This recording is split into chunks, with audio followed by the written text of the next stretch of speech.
કાલે નવરા બેઠા બાળકો સાથે વાતો કરતા હતા ત્યારે મારા બાળકે એના અનુભવની વાત કરી કે મમ્મી કાલે હું જમવા ગયો હતો ને ત્યારે જમવાની ડીશ લઈને મૂકવા જતો હતો તો ત્યારે એક અંકલે મને એવું કહ્યું કે આ ડીશ છે ને મોરીમાં મૂકતો આવજે.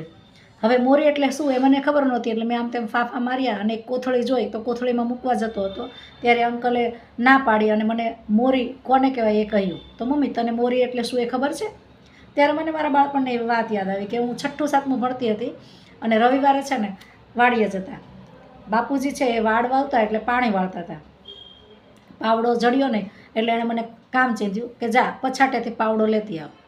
હવે પછાટ એટલે શું એ ખબર નહોતી એટલે વાડને ફરતે 3-4 ચક્કર માર્યા છતાં પણ પાવડો મળ્યો નહીં. અને પછી મમ્મીને શોધીને એને પૂછવા ગયા અને પછી પાવડો શોધીને ત્યાં પહોંચ્યા તો પપ્પા ખૂબ ખીજાય કારણ કે પાવડો લાવવામાં વાર લાગી. હવે આવા તળપદા શબ્દો આપણી ગુજરાતી ભાષામાં ઘણા બધા છે, જેમ કે રાંધણિયું, પાવલા, સેઢો, રોંઢો, વાળુટાણું, શિરામણ, ફાળિયું, દેકારો, કેટલા બધા એવા શબ્દો છે કે જેનો અર્થ આપણા બાળકોને નથી ખબર.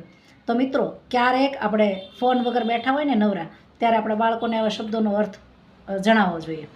પણ એની પહેલાં આપણને આવડે છે કે નહીં એ પણ જાણવું જોઈએ ને. તો મિત્રો, તમને આમાંથી કેટલા શબ્દોનો અર્થ આવડે છે એ મને કમેન્ટ કરીને જણાવજો. અને જો તમારી પાસે આવા કોઈ નવા શબ્દો હોય ને તો પણ મને કમેન્ટ કરજો.